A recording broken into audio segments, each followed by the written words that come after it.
आज आपण अगदी सोप्या पद्धतीने ही गुजराती खांडवी आणि आपल्या महाराष्ट्रामध्ये याला सुरळीची वडी सुद्धा म्हणतात. अगदी कुकरच्या काही शिट्ट्यांमध्ये आणि मिक्सरच्या एकच भांड्यामध्ये आपण ही सुरळीची वडी जी आहे तयार करणार आहोत. तर इथे एक मिक्सरचं जार घेतलं. मिक्सरचं जार जे आहे या ठिकाणी मोठं घ्यायचं. त्यानंतर 1 वाटी बेसन पीठ घेतलं. फक्त आता हे बेसन पीठ जे आहे बारीक दळलेलं असावं, म्हणजे एकदम फाईन. त्यानंतर अगदी पाव चमचा हळद, चिमूटभर हिंग, 3 तिखटाच्या मिरच्या, त्यानंतर 1 इंच अद्रकचा तुकडा. आता इथे मी दहीचा वापर करत आहे. जर तुमच्याकडे ताक असेल तर ताक 3 वाटी घाला आणि दही वापरत असाल तुम्ही तर 1 वाटी दही आणि त्याचबरोबर त्याच वाटीने 2 वाटी पाणी. आता ज्या वाटीने बेसन पीठ घेतलं त्याच वाटीने सर्व मेजरमेंट घ्यायचं. मिक्सरला फिरवून घेतलं.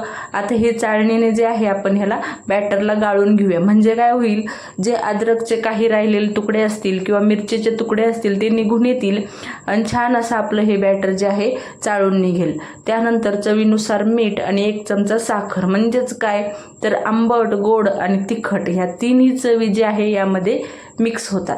तर या पद्धतीने थोडंसं मिक्स करून घेतलं. आता जरी आपण मिरची आणि अद्रक हे गाळून घेतलेलं असेल बॅटर, तरी सुद्धा त्यामध्ये त्याचा जो अर्क आहे तो बॅटरमध्ये उतरलेला असतो. त्यानंतर एक कुठलंही कुकर घ्यायचं. त्यामध्ये 1 ग्लास पाणी घातलं.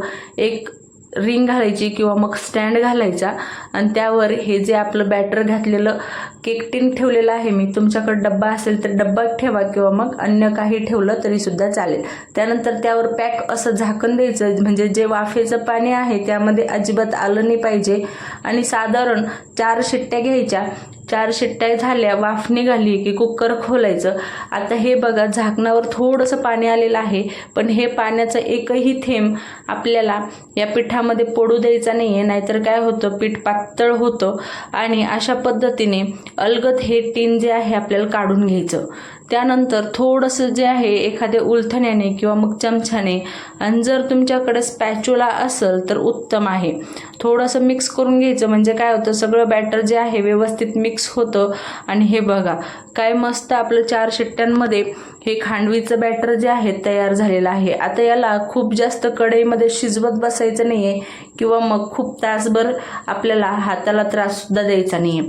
तर अशा पद्धतीने एकदम सोप्या पद्धतीने खांडवी किंवा मग आपण सुरळीची वडी सुद्धा म्हणूया तर तयार होते.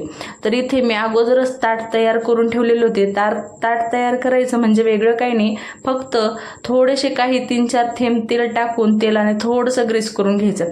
आता याला ताटाला तेल ग्रीस करायचं म्हणजे खूप जास्त तेलसूट सुद्धा आवश्यकता नसते. अगदी 2 ते 3 थेंब जरी तेल घातलं तरी सुद्धा बस होतं. फक्त सगळीकडे फिरवून घ्यायचं.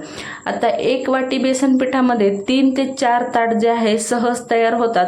जितकी आपण पातळ सुरळीची वडी बनवतो ना तितकी खायला चवदार लागते. तर अशा पद्धतीने बॅटर टाकायचं. एखाद्या उलथण्याने किंवा मग स्पॅच्युलाने छान असं पसरवत अगदी पातळ अशी लेअर करायची. म्हणजे काय होतं, खूप अशी जाडसर लेअर होत नाही आणि जाडसर सुरळीची वडी खायला छान सुद्धा लागत नाही. तर साधारण एका वाटीमध्ये माझे 4 ताट भरलेले होते. म्हणजे 4 ताट इतकी सुरळीची वडी जी आहे तयार झालेली आहे. आणि तुम्ही पाहू शकता मी जसं जसं बॅटर घेते तसं तसं अगदी पातळ अशी ही लेअर करून घेत आहे. आता ह्या सुरळीची वडी परफेक्ट झाली का नाही हे कसं ओळखायचं ते सुद्धा मी तुम्हाला सांगते. आता साधारण आपण ताटावर सुरळीची वडी पसरवली की 5 ते 7 मिनटं तसंच सोडून द्यायचं. छान थंड झाली की आता आपण चेक करूया. तर हे बघा, इतकं मी हात लावते पण हाताला एकही कण जो आहे चिकटत नाही आहे सुरळीच्या वडीचा. कुठल्याही ताटाला हात लावा. तर 3 ताट इकडे तयार झाले आणि आणखीन एक झालेला आहे. तर अशा पद्धतीने माझे 4 ताट तयार झाले. तर किती दाबून हात दिला तरी सुद्धा पीठ हाताला चिकटत नाही. म्हणजे सुरळीची वडी आपली परफेक्ट आहे. त्यानंतर हव्या त्या शेपमध्ये, आता याचा शेप जो आहे रोलमध्ये गोलच असतो त्यामुळं फक्त छोटी मोठी साईज तुम्ही तुमच्या आवडीनुसार करू शकता. तर अशा पद्धतीने सुरीने जे आहे काप करून घेतले. आणि आता खालून ज्यावेळेस आपण सुरळीची वडी जी आहे रोल करायला घेतो तर अगोदर थोडीशी जी आहे हलक्या हाताने करायची आणि ज्यावेळेस मस्त असा रोल तयार होतो, छान असा एका बोटाने सुद्धा आपली सुरळीची वडी तयार होते. पाहू शकता तुम्ही, मस्त अशी ही सुरळीची वडी तयार झालेली आहे. आता हवं तर यावर तुम्ही थोडीशी लाल तिखटाची मिरची पावडर भुरभुरली तरी सुद्धा चालेल, पण इथे आपण अगोदरच तिखटाची मिरची घातलेली होती त्यामुळे मग मी नाही भुरभुरली. तसंही आपण वरून त्याला फोडणी देणार आहोत. तर आता सुरळीची वडी आता ओळखायची कशी, तर अगोदर एक ट्रिक सांगितली, त्यानंतर ही एक ट्रिक. तर अशा पद्धतीने ज्यावेळेस आपण रोल केलेलं सुरळीची वडी आहे ती छान पद्धतीने वापस निघून येते आणि वापस रोल होते. म्हणजेच काय एकंदरीत तर आपली सुरळीची वडी मस्त अशी तयार, हे पहा, मस्त अशी आपली सुरळीची वडी परफेक्ट तयार झाली. तर सगळ्या वड्या मी या ठिकाणी करून घेतल्या.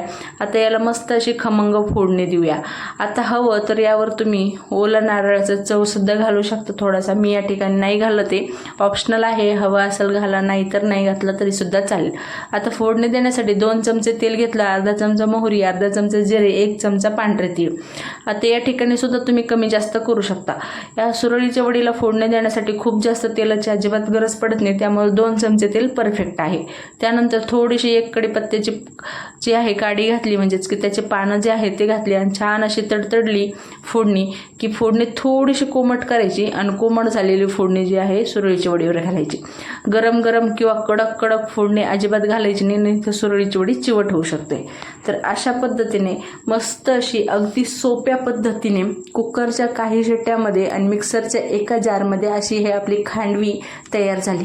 गुजरात स्पेशल एकदा नक्की बनवून पहा या पद्धतीने आणि तुमचा अनुभव सुद्धा माझ्यासोबत शेअर करा. आता तुम्हाला तासन तास किंवा मग एकसारखं हाताला सुद्धा त्रास द्यायची गरज नाही, किंवा मग कढईमध्ये सुद्धा खूप जास्त शिजवायची, कढईला चिकटतं, मग ते कढई घासायचा त्रास, तर अजिबात इतका त्रास न करता एकदम सोप्या पद्धतीची ही सुरळीची वडी. तर एकदा ट्राय करा आणि तुमचा अनुभव माझ्यासोबत शेअर करा. रेसिपी आवडली तर रेसिपी लाईक करा, एक छानशी कमेंट करा आणि चॅनलला सबस्क्राईब करायला अजिबात विसरू नका. सपोर्ट करा आणि रेसिपी जास्तीत जास्त शेअरसुद्धा करा.